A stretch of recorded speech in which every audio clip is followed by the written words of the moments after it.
glad you're clapping now. You might not be clapping at the end.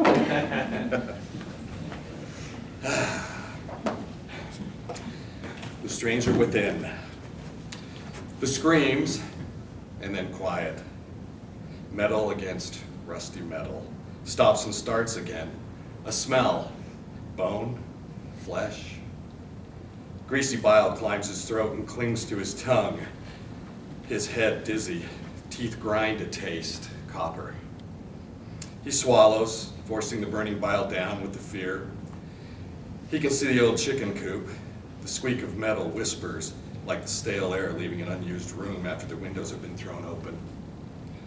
An image of his mother flashes in his memory, and then the door stares back at him, hanging half open, the wood slats covering the old chicken wire, accusing. He should have never left his sister alone. A sickly yellow light waxes and wanes, mingles with the smell of burning kerosene. He tastes the yellow green of phlegm between his teeth. Cold sweat stifles his courage. He tries to swallow again, the oily film of kerosene on his tongue floating. He enters. His father blocks his view. The subtle hiss of the kerosene lamp throws sound and shadows. The single flame frames the old man, a drill and a saw. A black liquid drips and mingles with the scent of sweat and fear rising from the gloomy filth. Between his father and the flame, he sees his sister's shoes. Tangle fills the grooves of the bit of the drill. Equidistant spots of red splatter plank squalor. Come out, Evelyn. You can't hide anymore. His father's voice jars him. Jack? Jack freezes. His sister. Jack, help me. He grabs for something, anything, a damp thud. Light spills into his eyes, painful alabaster, bathing the room as his father's figure falls to the fetid floor like a setting sun. He can see everything and nothing. They came out west after the war. They had meant to go all the way to California, but his father's silence told the real story. Pa had been schooled as a surgeon in Virginia. Jack had vague memories. After it was over, the memories did not match the man that returned. He just needed a place to recover, recuperate, a place to forget. Forget what? Jack had only been a few years old when the war started. His sister arrived later. She had no recollection of their father and no desire to get to know the stranger. Jack tried to match the fading images with the man he had known, but something dead was filling his father's place.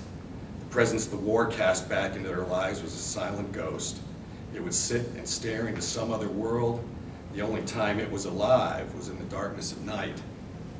It would wake itself from some unspoken nightmare, and then it would sob. Their mother's calming voice always followed. Whatever was wrong with the old man, the relocation to Utah had no effect. The closeness of their quarters turned the sounds into ear-piercing screams. Their mother's twilight whispers became intelligible. What little Jack could decipher, he wanted to forget. The trip from Richmond had been an exchange, a recovering war-torn land in the former Confederacy for something worse in the unsettled West. They exited mountains only to be greeted by a wide and barren land, nothing like Virginia. Jack thought it was a place only the damned would live in. Molly fell in love. The old house their mother secured was a log cabin. She quickly got to cleaning. The local Mormon community had taken pity on her. 2 young children and a disabled war veteran. A few weeks later, they had livestock and seed for a garden. Jack's father was still a shadow that flickered in the light of day. He would sit most days in a borrowed rocking chair. The people were strange and had no connection to Jack except hard work. His mother had taken odd jobs to save money. She was educated and a talented seamstress, which won her many admirers despite being a Gentile. She taught Jack and Molly how to plant, tend a garden, to milk a cow, churn butter. And after the work was done, there was reading, writing, and arithmetic. Jack remembered Molly's face when she discovered her barnyard friends hadn't wandered off, but were staring back at her from her plate. Jack's father never left his dream world. He would find the familiar rocking chair and melt into nostalgia. His father's nightmares were changing. Instead of sobbing, curses. In place of kind words, tears.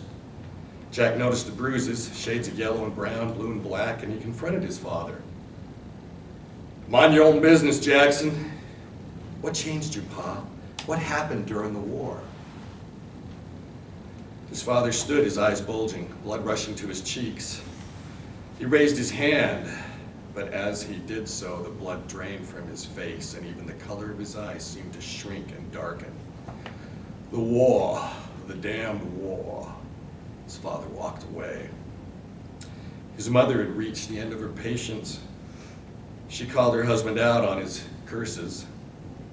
Things deteriorated. Jack felt a premonition that there would be an end, and it wouldn't be good. Several days later, Jack and Molly had gone fishing. When they returned, they found their mother lying at a strange angle. Jack cautioned his sister back. Bright red blood had spilled from the back of her head. Go find Pa. Their father was nowhere to be found.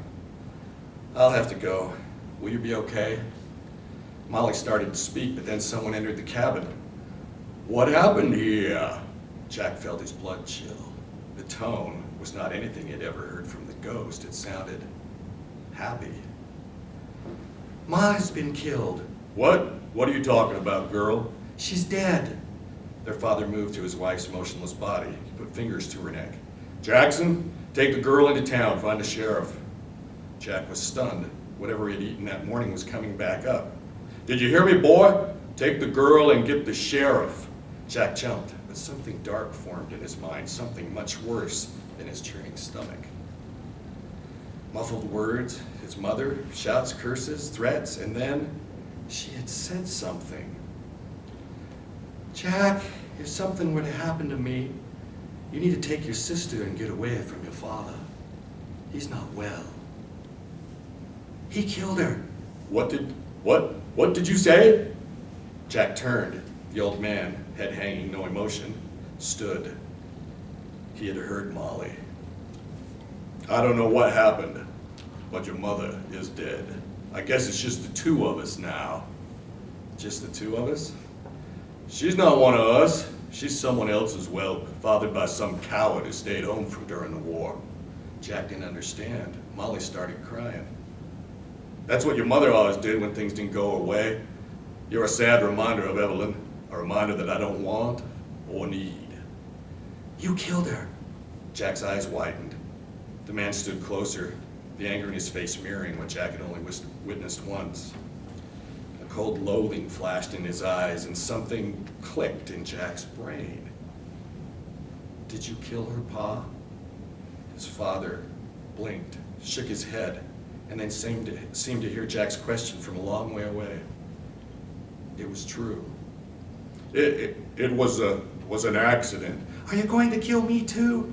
Before the old man could respond, Molly rushed out of the house. Jack started after her. Let her go, son. She's just upset. She lost her mother. She'll be back when she gets hungry. Jack waited. He would go find Molly later. Could this be the same person he knew in Richmond? The eyes, variegated with charm and kindness, but the darkness, the loathing. I guess we better get to burying her. What about the sheriff? The old man grunted. Jack remembered his mother being pregnant before the war, and there was something else, a thing caught at the edge of his memory, something important. One evening when they were eating supper, he remembered. Mother was pregnant before the war. How would you know that? And you came home for a day or two when Molly was born. Jack watched his father. The same crazy glaze that had coated his eyes in their last confrontation was there. He was somewhere else. No amount of West Desert air would ever cure him. Jack knew he had to leave, to take Molly and run away. He stowed supplies and other things that he and Molly would need. Molly helped collecting odds and ends that would help them make a new life.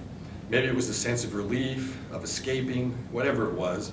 Molly had found a fire inside her that burned. Whenever their father mumbled, she would contradict him. Jack could see whatever was still tied together in their father's brain start to unravel. The old man retreated, to the chicken coop and turned it into a work shed. Jack had no idea what work his father was doing, but at least it kept him away from Molly until one night. "Evelyn, you whore, you always had eyes for other men. I should have given you a beating sooner. Then you wouldn't have strayed." Was the old man seeing a ghost? "I'm not Evelyn, and my mother never cheated on you." "That's what you want me to believe, but I know it's you, Evelyn. You come back to haunt me.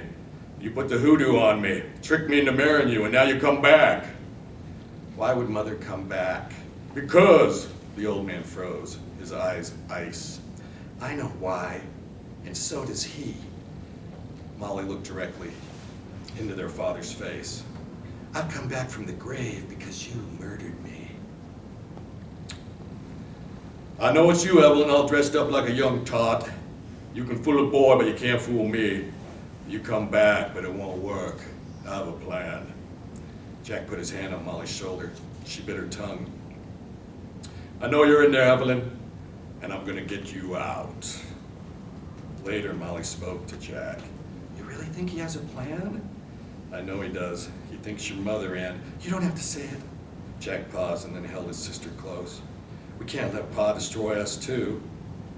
Jack couldn't keep Molly in sight at all times.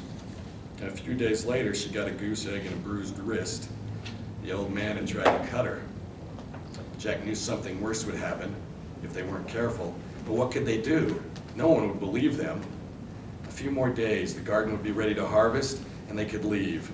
Just a few more days. A few more days. The words hang on his tongue. He looks over his father's still body, death's gaze staring back at him. He turns to his sister, his eyes tracking the bloody footprints of his father around the workbench.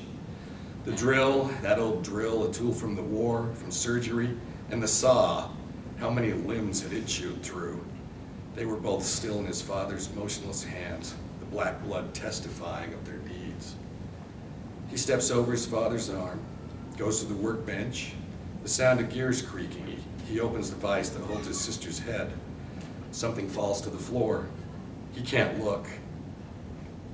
A new dress rises and falls with each breath. The dress she planned to wear when they escaped. Her brown eyes and freckles staring up at him are frozen. They conflict with dark bruises on her temples. Jack looks at her, her golden brown hair, her white skin, and the hole drilled in the center of her forehead. "Jack, is it time to go now?"